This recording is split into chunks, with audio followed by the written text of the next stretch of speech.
Welcome back to the Metaphysics Podcast, everybody. I'm Dennis Goddard. And I'm Louise Hicks. And we're thrilled you could join us for this deep dive. It's a fascinating one. It really is into the transformative power of inner conversation. You know, we hear a lot about, positive thinking and You're right. the power of thought, but this goes way beyond that. Absolutely. This is, getting into Neville Goddard territory. Yes. And how our inner conversations aren't just idle chatter. They're the very force that shapes our reality. Yeah.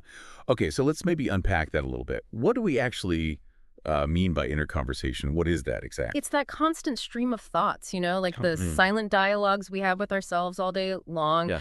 The voice in our heads that's, commenting on everything we see, hear, experience, judging, assuming, hoping, fearing, the whole 9 yards.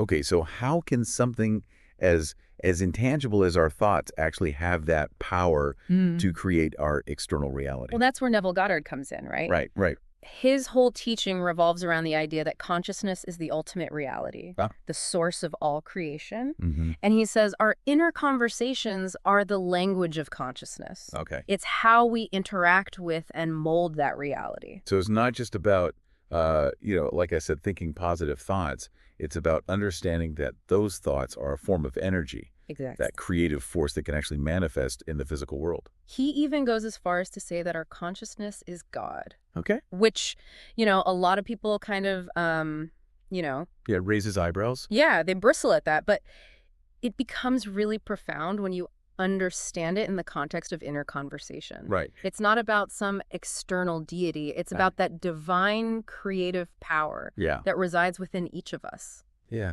Okay, so how does this work practically? What are the steps to actually harnessing this power, to create the lives we want? Well, he offers a really, I think, powerful technique. Involves 3 days of focused inner work. Okay. And before you think, oh no, not another self-help technique, I promise you this is, it's unlike anything you've probably encountered. Okay, I'm intrigued. What makes it so unique, this 3-day technique? It all boils down to what he calls speaking from the end. Okay. So shifting your inner dialogue from talking about what you want to speaking as if your desire is already reality. So instead of, I hope I get that promotion, it's, I am so grateful for my recent promotion. Exactly. Yeah. And it's that mental leap of faith. Right. We're basically rewiring our brains to believe it's true, even if the external evidence hasn't caught up. Right. It's already done. Yeah.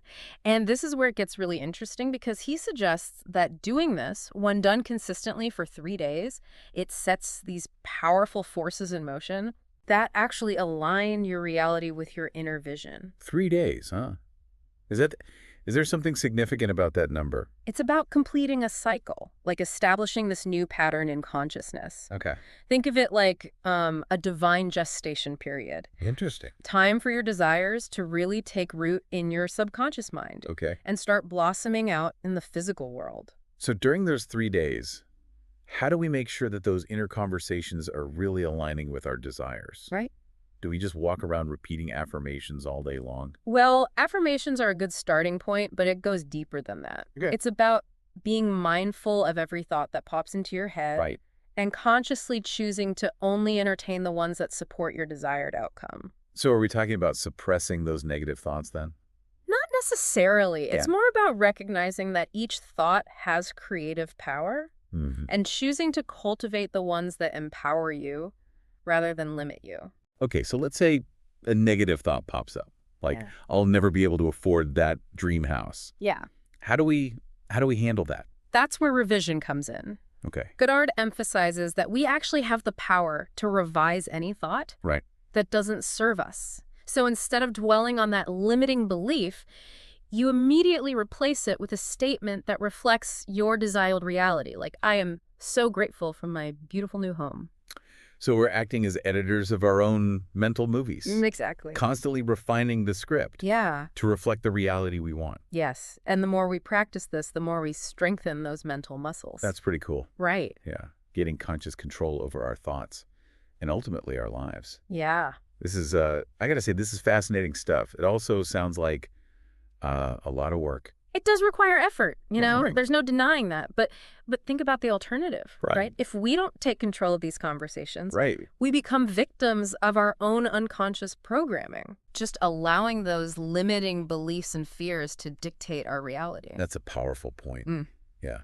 So we have a choice to be conscious creators Or or passive recipients passive recipients. Yeah. of whatever circumstances come our way. Well, and the beauty is we can choose to be those creators. At any moment. At any moment, yeah. It all starts with that inner shift, that decision to take responsibility Right. for what we allow to take root in our minds. And that's what this 3-day technique's all about. Yeah. It's about consciously immersing ourselves in that new way of thinking, Right. the new way of being. A new state of consciousness. Yeah. To create that new reality. And the more you practice it, the more natural it becomes. Yeah. Eventually, speaking from the end is just your default mode. Right. And you start seeing your desires effortlessly manifest. This is really blowing my mind.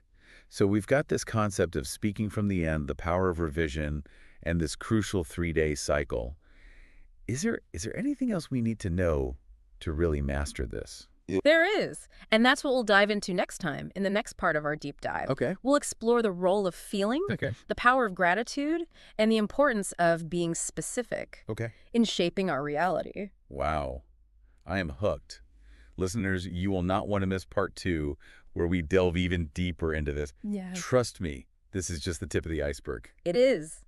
Welcome back to the Metaphysics Podcast. We're continuing our fascinating deep dive into the transformative power of inner conversation. And last time we were talking about speaking from the end. Yes. Right? Where you shift your inner dialogue to reflect your desire as if it's already happened. Yeah, and I got to admit, I've been trying this out, and it already feels different. Yeah. But how do we make these inner conversations even more powerful? Mm-hmm. I mean, we're talking about changing reality here. We are, and that's a great question, and that leads us to, I think, a really crucial aspect of this whole process, which is feeling. Right. It's not just about repeating affirmations like a robot. Right. It's about embodying the feeling of your desire as if it's already real. Okay, so if I'm speaking from the end about, let's say, landing my dream job, right, I shouldn't just say the words, I am so grateful for my dream job, but actually feel the joy, the excitement, the sense of accomplishment that comes with it. Exactly. Like imagine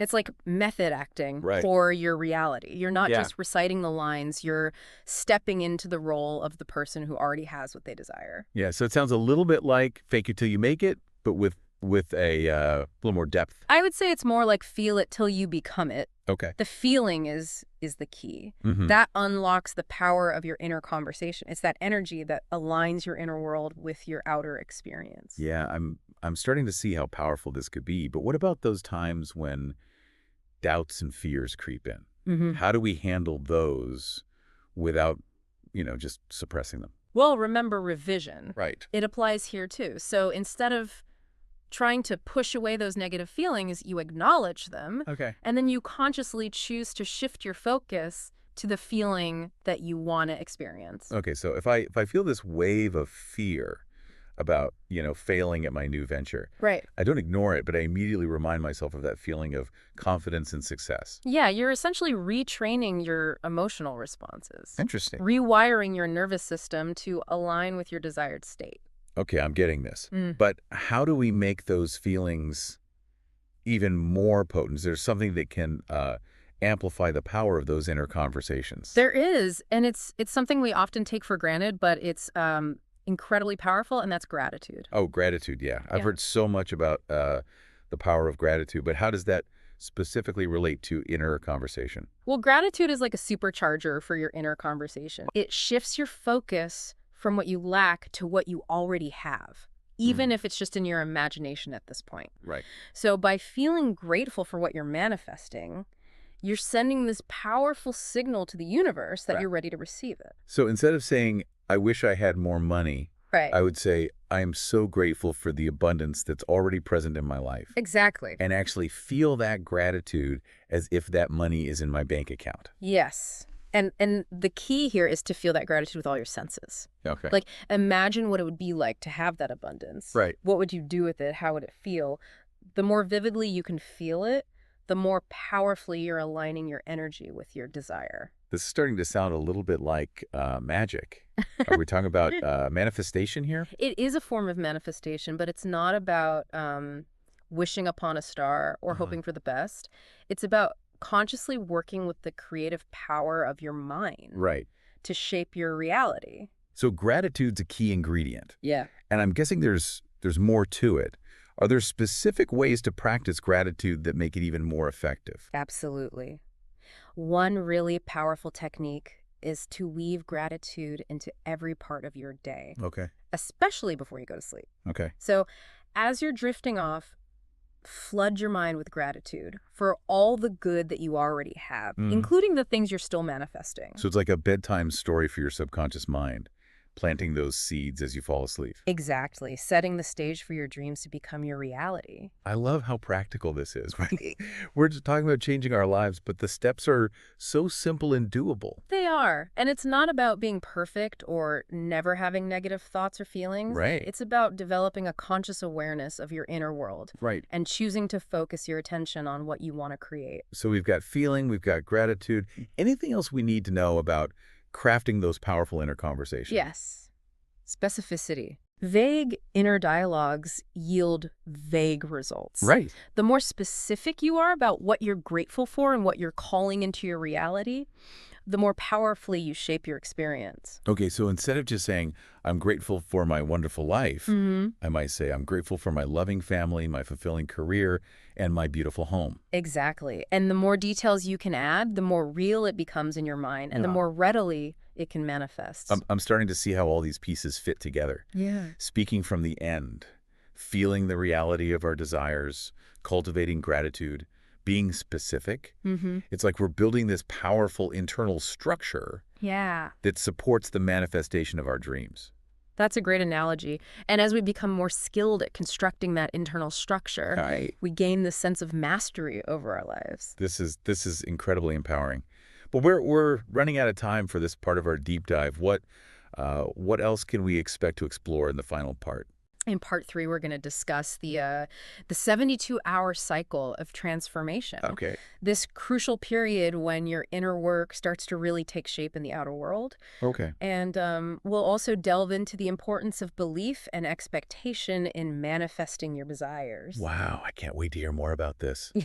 Listeners, you do not want to miss part 3 of this episode. Yes. We'll tie everything together and really equip you with the tools to create the life of your dreams. Stay tuned. Welcome back to the Metaphysics Podcast for the final part of our deep dive into the transformative power of inner conversation. We've talked about a lot, speaking from the end and the power of feeling, cultivating gratitude, and being specific with those desires. Yeah, it's been mind-blowing to realize just how much control we actually have over shaping our reality just through our thoughts and feelings. It really is. And now we're going to get into a fascinating concept, I think, that adds another layer to all of this, and that's the 72-hour cycle of transformation.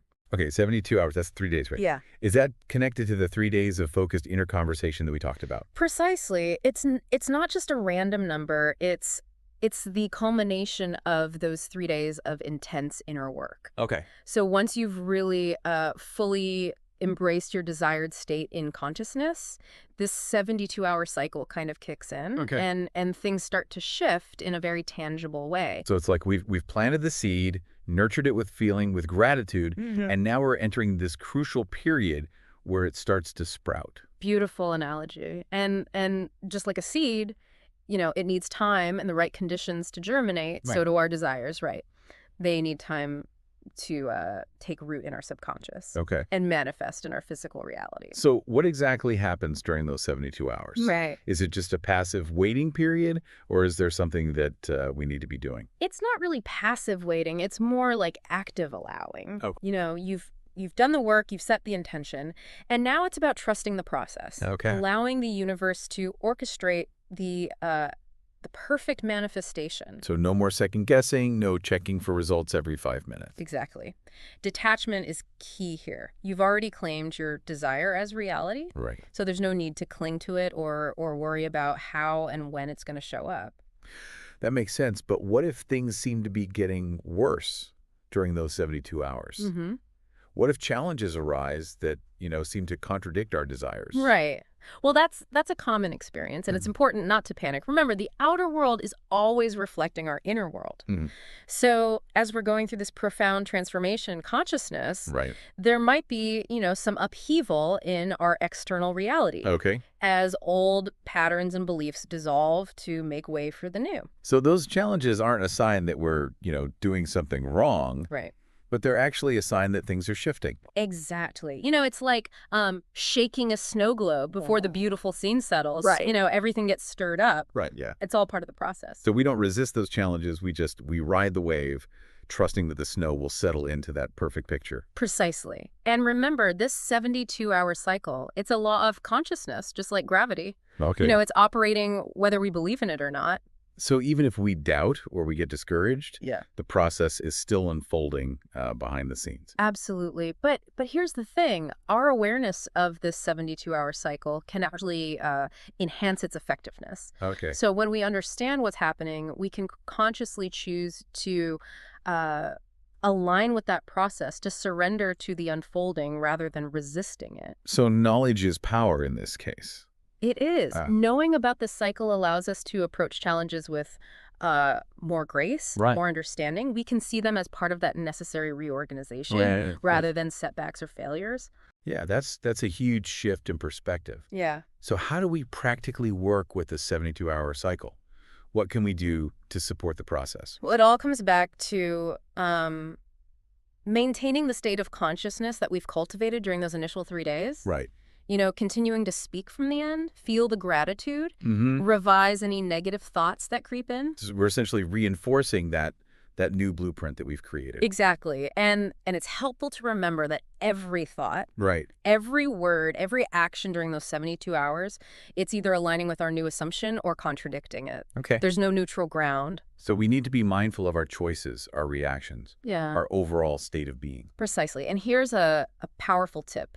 When you wake up each morning during the 72-hour period, before you even get out of bed, reaffirm your desired state. Okay. You're setting the tone for the day, reminding yourself of who you're becoming, what you're creating. This has been an incredible journey. It has. I mean, we've learned so much about how to harness this power to shape our reality from the inside out. Yeah, and remember, it's not about, wishful thinking or hoping for the best. Right. It's about understanding and applying these laws of consciousness to create the life that you desire. Absolutely. This is Dennis Goddard. And Louise Hicks. Thank you so much for joining us on this deep dive. Mm-hmm. If you enjoyed it, please like, subscribe, and share it with anyone who's ready to unlock their own creative potential. Yes. We'll see you next time on the Metaphysics Podcast.